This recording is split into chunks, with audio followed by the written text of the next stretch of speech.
नमस्कार दोस्तों। Hello friends, आज के वीडियो में आप सभी दोस्तों का स्वागत है। दोस्तों, क्या आप यूपीएससी की तैयारी कर रहे हो? यूपीएससी में अटक गए हो? समझ में नहीं आ रहा है कैसे निकाला जाए? आप दुगुना तिगुना चार गुना मेहनत कर रहे हो, दिन रात पढ़ाई कर रहे हो, फिर भी यूपीएससी नहीं निकल रहा है। तो आज हम इस वीडियो में एक ऐसा मंत्र बताने वाले हैं और उस मंत्र का जाप करते हो, अप्लाई करते हो तो 100% यूपीएससी निकलेगा, वो भी आईएएस के साथ निकलेगा। और दोस्तों, अगर आप उस मंत्र का अप्लाई करते हो तो आप जितना मेहनत करते हो उससे 80% कम मेहनत में आप आईएएस बन सकते हो। दोस्तों, हो सकता है आपके मन में सवाल उठता हो कि मैं तो जनरल कैटेगरी से हूँ, अरे क्या बता रहे हैं, ऐसे ही कुछ बोले जा रहे हैं, ऐसे पॉसिबल ही नहीं है। लेकिन नहीं, अगर आप जनरल कैटेगरी से भी हो तब भी ये मंत्र आपके ऊपर अप्लाई हो सकता है। आपके यूपीएससी में लास्ट रैंक भी आता है फिर भी आपको आईएएस ही मिलेगा। तो कैसे, आइए वो मंत्र बताते हैं। अगर आप आने वाले यूपीएससी एग्जाम में पास करना चाहते हो और आईएएस बनना चाहते हो बिना मेहनत किए हुए, तो ये वीडियो को पूरा देखें। हम उस मंत्र को आपको बताने वो आखिर कौन सा मंत्र है जिससे कि कोई जनरल कैटेगरी का हो या फिर यूपीएससी में लास्ट रैंक रहे फिर भी आईएएस बन सकता है। जी देखिए, वो मंत्र जो है उसको जानने से पहले मैं एक छोटा सा कहानी बताऊंगा, क्योंकि वो मंत्र तभी अप्लाई कर सकते हो अगर कहानी ही जान पाओगे। सबसे पहले उस कहानी को बता दूंगा, उसके बाद मंत्र बताऊंगा, तभी आप क्लियरली सीख पाओगे और उसको अप्लाई करोगे तभी आप आईएएस बनोगे। आखिर वो कहानी कौन सी है? एक कहानी दो लोगों की है और ये दोनों आपस में मंत्र से लिंक है, इसलिए कहानी दोनों का सुनना जरूरी है। तो चलिए आइए शुरू करते हैं पहला कहानी। ये कहानी है आईएएस अमोल आवठे की, जो कि सेना में कर्नल पद पे थे, फिर बाद में वो रिटायर हुए और यूपीएससी 2021 में उनको 678वीं रैंक आई। उसके बावजूद आईएएस बने और उनका उम्र उस टाइम 42 साल के थे।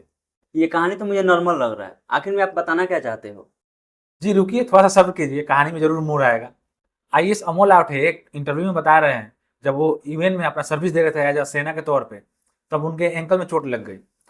चोट तो एंकल में लगी, लेकिन कोटा उन्होंने PWBD5 यानी मल्टीपल डिसेबिलिटी का लगाकर आईएएस बन गए। 42 साल के उम्र में तो अमोल आवठे आईएएस बन गए। कोटा लगा दिया PWBD का यानी मल्टीपल डिसेबिलिटी का लगा दिया। एक वीडियो वायरल हो रहा है जिसमें आईएएस अमोल आवठे बास्केटबॉल खेलते हुए नजर आ रहे हैं। जनता का क्वेश्चन ये है कि आखिर जब आप मल्टीपल डिसेबिलिटीज है, PWBD का कोटा लगाया, तो आप बास्केटबॉल कैसे खेल सकते हैं? यानी कहीं ना कहीं आप चोटिल है, आप नहीं खेल पाते हो, तभी तो कोटा लगाया। सिंपल सी बात है। तो यही क्वेश्चन है कि आखिर आप आईएएस कैसे बने, और जब आप बिल्कुल सही थे तो आपने आईएएस कैसे बन गए? कोटा लगा के बन गए। जब से यूपीएससी स्कैम की जिक्र हुआ तब से उनका तमाम सोशल मीडिया अकाउंट्स डीएक्टिवेट या डिलीट कर दिया गया या प्राइवेट कर दिया गया। आईएएस अमोल आवठे सर, हमारे ऑडियंस जो भी है वो जानना चाहती है कि आपको जो एंकल में चोट लगी फिर भी आपने कोटा PWBD का लगाया, तो ऐसा कौन सा मंत्र का उच्चारण किया कि यूपीएससी ने एक्सेप्ट कर लिया और आप 42 साल की उम्र में आईएएस बन गए? हमारे तमाम ऑडियंस और देश के लोग जानना चाहते हैं। प्लीज सर, मेरे से सहन नहीं हो रहा, प्लीज जवाब दे दीजिए ना, ताकि क्लियर हो जाए। अमोल सर, मुझे एक और बात समझ में नहीं आ रही। जैसे पूजा खेतकर का केस सामने खुल कर आया, तो आपके सारे सोशल मीडिया अकाउंट्स डिलीट और डीएक्टिवेट कैसे हो गए? आपने तो एक कहानी बता दिया, अब तो बता दीजिए हमारे ऑडियंस को कि वो मंत्र क्या है। जी देखिए, जरूर, एक कहानी से थोड़ा बहुत तो मंत्र सीख ली हूँ, लेकिन दूसरा कहानी जैसे बताऊंगा ना, आपको मंत्र खुद ब खुद समझ में आ जाएगा कि वो मंत्र कौन सा है। तो बताइए वो कहानी क्या है। एक कहानी है आईएएस प्रफुल्ल देसाई की, जो कि 2019 के आईएएस बैच के ऑफिसर है। उनकी 2019 में 532वीं रैंक आई थी। प्रफुल्ल ईडब्ल्यूएस कैंडिडेट है और ओएच यानी ऑर्थोपेडिकली हैंडीकैप्ड भी है, ऐसा उन्होंने यूपीएससी को बताया था। आपकी कहानी सुन के मुझे थोड़ा थोड़ा मंत्र समझ में आ रहा है। ये वही सर तो नहीं है जो हैंडीकैप का सर्टिफिकेट देते हुए भी अपने सोशल मीडिया हैंडल पे साइकिलिंग करते हुए, टेनिस खेलते हुए और राफ्टिंग करते हुए फोटो जो वायरल हो रहा है? जी देखिए, मंत्र थोड़ा बहुत सबको समझ में आ रहा होगा।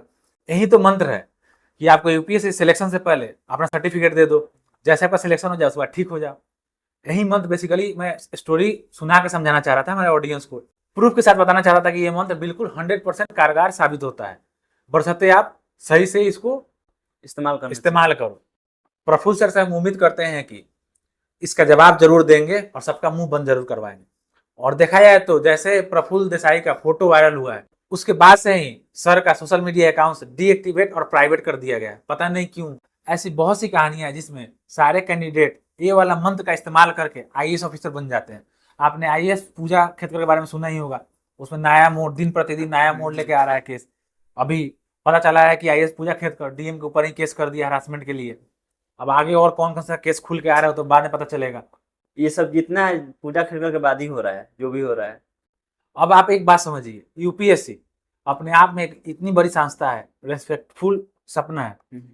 हर बच्चों का ड्रीम होता है कि वो यूपीएससी का एग्जाम क्लियर करे, आईएएस आईपीएस बन पाए। लेकिन जो बच्चा मेहनत कर रहा है, दिन रात परिश्रम कर रहा है, फेल हो जाता है, उसको क्या लग रहा है कि शायद मेरे में गलती है, पढ़ाई में मेरे स्ट्रेटजी में कम ही हो गया है। और वो बच्चा उसी आदमी को आईएएस पूजा खेतकर, प्रफुल्ल देसाई या अमोल आवठे को अपना रोल मॉडल मानते हैं और उनसे पूछते हैं कि सर आपने कैसे अपने स्ट्रेटजी अपनाया और आईएएस का क्लियर कर पाए। उस टाइम तो बड़े बड़े प्रवचन दे देते हैं, मोटिवेशनल स्पीच दे देते हैं कि मैंने ये चीज करा, लेकिन इस मंत्र के बारे में नहीं बताता है, कोई भी जिक्र नहीं करता। और वो मंत्र इसको बताए थे, उस बच्चे को बताए थे, तो हो सकता है कि वो आपसे ज्यादा डिजर्विंग हो, वो भी आईएएस ऑफिसर बन जाता। ये जो भी कहानियां है, ये सोचिए एक आम इंसान अपना नॉर्मल कॉमन सेंस लगा के सारा डिटेल निकाल रहा है। यूपीएससी कहाँ से हो रही है, सरकार कहाँ से हो रही है, सरकार इस पे एक्शन क्यों नहीं ले रही है, यूपीएससी इस पे एक्शन क्यों ले रही है, बिल्कुल चुप्पी साधे बैठे हुए सारे के सारे लोग। तो क्वेश्चन कौन उठाएगा? क्वेश्चन तो आप और हम मिलकर उठाएंगे, क्योंकि सारे जो बच्चे हैं, एस्पिरेंट है, जो भी स्टूडेंट है, उनके लिए क्वेश्चन है कि जो डिजर्विंग है उनको तो सीट मिलती नहीं, आसानी से मिलती नहीं है। मैं ऐसा बहुत सारा ट्वीट देखा हूँ, बहुत सारा सोशल मीडिया पर पढ़ता हूँ कि कोई 10 साल 15 साल से तैयारी कर रहा है, उनका सिलेक्शन नहीं हो पा रहा है। एक स्टूडेंट जो कि किसी मजदूर का बेटा हो सकता है, किसी काम करने वाला का बेटा हो सकता है, किसी दिहाड़ी मजदूर का, डेली वर्कर का बेटा हो सकता है, वो एक बड़ा सपना लेके आता है कि मुझे यूपीएससी करना है और आईएएस बनना है, देश का समाज का सेवा करना है। और उसका बिल्कुल विजन क्लियर होता है कि मैं करूंगा, मेहनत में बिल्कुल कमी नहीं करता है, अपना 110% देता है, दिन रात पढ़ते रहता है, सारा चीज करता रहता है। उसको पता है कि मेरा सिलेक्शन नहीं हुआ तो इस बार घर से पैसा कैसे मांगूंगा, मैं अपने उस पिता से कैसे मांगूंगा जो मजदूरी करते हैं, मैं उस पिता से कैसे पैसा मांगूंगा जो कि अपना खेत बेच के गिरवी रख के उसको पैसा दिया, मैं अपने उस माँ से कैसे पैसा मांगूंगा कि उस माँ को अपना पूरा सेविंग पूरा का पूरा उसके ऊपर खर्च कर दिया। तो सोचता है इस बार जरूर मैं आईएएस में सिलेक्शन ले लूंगा और अपने माँ पापा का और खुद का सपना पूरा करूंगा। लेकिन यहाँ पे वही मंत्र की बात आ जाती है, वो मंत्र लगाना भूल जाता है, उस मंत्र का इस्तेमाल नहीं कर पाता है, क्योंकि ये वाला मंत्र किसी ने सिखाया ही नहीं होता है। वो तो छोटे गांव से बिलोंग करता है ना। तो जो गरीब का बेटा होता है वो मेहनत पे बिलीव करता है ना, मंत्र पे बिलीव नहीं करता है। अब बड़े बड़े लोगों का बेटा है वो मंत्र पे बिलीव करते हैं, मेहनत पे बिलीव नहीं करते हैं। तो फिर उस मेहनत का क्या फायदा जब आपका सिलेक्शन होगा ही नहीं। आप देखो टोटल 900 से 950 वैकेंसी हर साल यूपीएससी की आती है, उसमें इतने बड़े बड़े केस आ रहे हैं, तो आप समझो कि धांधली किस लेवल तक का होगा। अभी छोटा मोटा एक केस है, छोटा मोटा एग्जाम्पल चल रहा है, जैसे आईएएस पूजा खेतकर का केस सामने आया, ये सब स्टार्ट हो गया है। अब सोचो थोड़ा सा और अंदर जाकर तहकीकात करेंगे, सबके पास तो इन्फॉर्मेशन होता नहीं है, और इन्फॉर्मेशन मिल जाए तो सोचो कि ये कितना बड़ा स्कैम हो सकता है। कोई भी आईएएस ऑफिसर हो या आईपीएस ऑफिसर हो, इंटरव्यू देने जाता है तो इंटरव्यू देने से पहले जिसमें बोर्ड बैठा होता है वो उससे पूछता है कि आप आईएएस क्यों बनना चाहते हैं। उसमें क्या बोलते हैं, मुझे आईएएस इसलिए बनना है ताकि मैं देश का सेवा कर सकूं, जिस जिला में रहूं उस जिला में गरीबों के साथ खड़ा रह पाऊं, जिला में डेवलपमेंट कर पाऊं। बिल्कुल, वहीं उनका अगर सिलेक्शन हो जाता है उसके बाद क्या करते हैं, आपने जरूर देखा होगा, कोई सोशल मीडिया किंग बनना चाहता है, किसी को रॉयल एंट्री चाहिए, किसी को प्रोबेशन पीरियड में रहते हुए बड़ी सी गाड़ी चाहिए, अपना पर्सनल ऑफिस चाहिए, एक सिक्योरिटी गार्ड भी चाहिए, तरह तरह का डिमांड लोग करते हैं।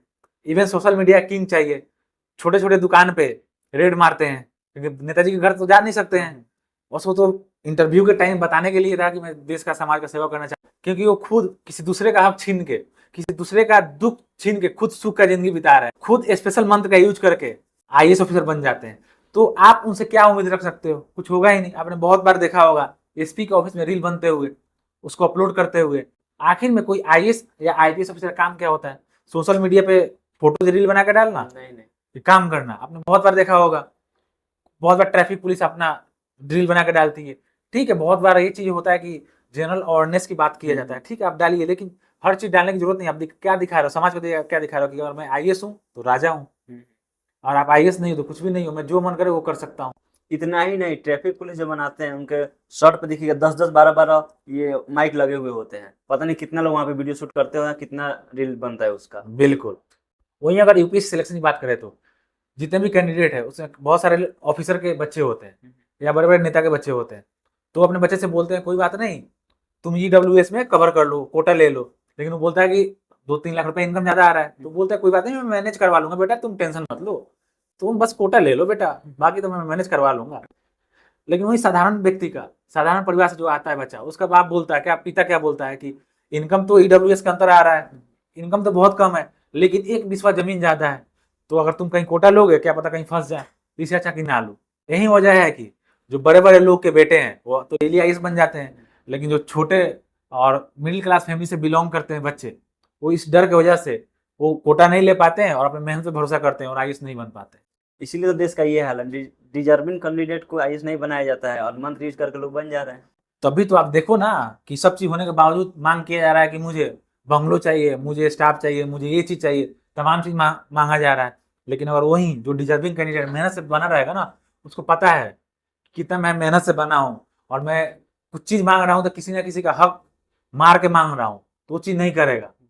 अगर ऐसे ही आईएएस ऑफिसर अपना सोशल मीडिया अकाउंट डीएक्टिवेट करते रहेंगे और ईडब्ल्यूएस और हैंडीकैप्ड का कोटा यूज करते रहेंगे, तो फिर एस्पिरेंट किसकी एंट्री देखेंगे? कोचिंग में वर्दी पहन के पीछे कालीन भैया का गाना लगा के मोटिवेशन देने कौन जाएगा? टॉपर टॉक्स कौन करेगा? क्योंकि कोई भी एस्पिरेंट मोटिवेशन देख के ही यूपीएससी की तैयारी करने आता है। जनता से तनख्वाह लेके कोचिंग का प्रचार कौन करेगा? जी देखिए, आजकल के टाइम में जो कोचिंग संस्थान हो गया एक ट्रैप बनाता है और इसमें बहुत सारे बच्चों को फंसाया जाता है। जो बड़े लोग जिसके पास पैसे हैं उनके लिए तो कोई दिक्कत नहीं होती है, चलो उनका बच्चा नहीं पढ़ पाया, कोई कोटा नहीं लगा पाया, आईएएस आईपीएस ऑफिसर नहीं बन पाया, कोई दिक्कत नहीं, कोई और काम कर लेगा। लेकिन जो छोटे घर से बिलोंग करते हैं, जो बहुत ही बेहद गरीब परिवार से बिलोंग करते हैं, उनको ये बड़े बड़े सपना दिखाया जाता है कि देखिए ऐसे बन गए, वैसे बन गए। रियलिटी तो कोई बताता नहीं है। आप देख रहे होंगे जो बड़े बड़े नामी इंडिया के जो यूपीएससी के कोचिंग संस्थान है, बिल्कुल चुप्पी साधी हुई है। क्यों नहीं बोल रही है? उनका कहाँ गया? जो बड़े बड़े बच्चों से इंटरव्यू लेते थे, देखिए आप कैसे पास कर गए, ये मेरे पार्टिकुलर संस्थान में पढ़ के पहले अटेम्प्ट में आईएएस बने, इतने अटेम्प्ट में आईएएस बने, आईपीएस बन गए। तो आज वो क्यों चुप है कि देखिए यही ऑफिसर है जो तो पहले अटेम्प्ट में बना था लेकिन कोटा ये लगाया था, कोटा लगाया। ये भी तो बोलना चाहिए ना।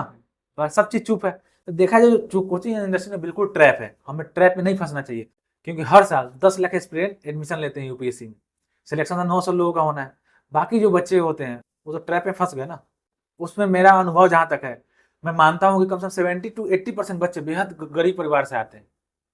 उनके लिए 5,000 रुपये बहुत मुश्किल से मिलता है। कहीं ना कहीं वो डिजर्विंग कैंडिडेट तो सिलेक्शन नहीं हुआ, कहीं ना कहीं ट्रैप में फंस गए। तो मेरा यही अपील है, मुझे किसी को इसमें नीचे दिखाने का मकसद नहीं है, मुझे बस सरकार पे क्वेश्चन करने का यही है कि जो डिजर्विंग कैंडिडेट है उसको मौका देना चाहिए, शायद वो अच्छा काम कर पाए, वो इतनी रॉयल्टी वाला इस पे ज़्यादा फोकस ना कर पाए। क्योंकि देखिए आपको सिलेक्शन मिला हुआ है, ठीक है, आपको पावर दिया गया, तो पावर का अच्छा इस्तेमाल करो ना, गलत इस्तेमाल तो नहीं करोगे ना। आप पावर में आ गए तो हर चीज गलत इस्तेमाल नहीं करना, आप अच्छे भलाई के लिए काम करो लोगों को। ये सिर्फ कोचिंग का बात नहीं है, कोई भी यूपीएससी क्लियर करता है तो 20 न्यूज रिपोर्टर वालों से घर पहुंच जाते हैं इंटरव्यू के लिए। लेकिन इतना बड़ा बड़ा स्कैम हो रहा है, कोई रिपोर्टर दिखा नहीं रहा है कि क्या हुआ है, क्यों हुआ है, कैसे हुआ है। अगर रिपोर्टर चाहे या मीडिया इंडिया का चाहे और किसी चीज के लिए मुद्दा उठा दिया जाए तो हर चीज चेंज हो सकता है, सरकार को भी दबाव में आ सकता है, यूपीएससी बढ़िया से इंक्वायरी बैठा सकता है। क्योंकि जब इतना बड़ा धांधली आ सकता है आपके सामने है, जैसे मैं बोला इसमें कोई कॉमन सेंस की बात नहीं है। नॉर्मल हैंडीकैप का कोटा लगाया है भाई, नॉर्मल खेल रहा है, कूद रहा है, तो क्या माना जाए? एक चीज बताओ, स्कैम ही हुआ और एक बढ़िया सा जांच रिपोर्ट बना दिया जाए तो सारा पर्दाफाश खुल के आ जाएगा। इसमें सबसे बड़ा गलती मेडिकल रिपोर्ट करना है, मेडिकल रिपोर्ट को सही से चेक करना चाहिए था ना। वही एक छोटा सा चपरासी की नौकरी आता है ना, 10 जगह वेरीफाई होता है और अपना इतना बड़ा आईएएस ऑफिसर, बहुत बड़ा नाम होता है, बहुत बड़ा पद होता है, उसके लिए वेरिफिकेशन का कोई प्रोसेस ही नहीं है। कोई भी कोटा लगा दे रहा है, कहीं ना कहीं मैनेज तो हो रहा है ना, कहीं से मैनेज हो रहा होगा, पैसा दे के मैनेज हो या पावर का मैनेज हो। तो दोस्तों मुझे ये समझ में नहीं आ रही है ऐसा कौन सा विपदा आ पा रहा है कि जो हमारे देश के राजा यानी डीएम साहब, आईएएस ऑफिसर अपनी royal entry, YouTube videos, coaching में लगे पोस्टर्स, अपने सोशल मीडिया अकाउंट्स तमाम डीएक्टिवेट कर रहे हैं या उसको डिलीट कर रहे हैं, क्योंकि राजाओं को पहली बार विचलित होते हुए देख रहा हूं। वरना राजा तो दूसरे को विचलित करने में भरोसा रखते हैं। तो दोस्तों अगर आपको ये वीडियो अच्छी लगी हो तो लाइक करो और दोस्तों इतना शेयर करो जिससे कि यूपीएससी स्कैम सब लोग जान पाए और इस पर पर्दाफाश हो पाए और जो भी इसका गिल्टी है, जो भी इसका दोषी व्यक्ति है, उसको सजा मिल पाए। और दोस्तों साथ में सब्सक्राइब भी कर लो, क्योंकि हम हमेशा ऐसा ही धमाकेदार वीडियो बनाते रहते हैं। अब मिलते हैं अपने अगले वीडियो में, तब तक के लिए अपना रखिए ध्यान। जय हिंद।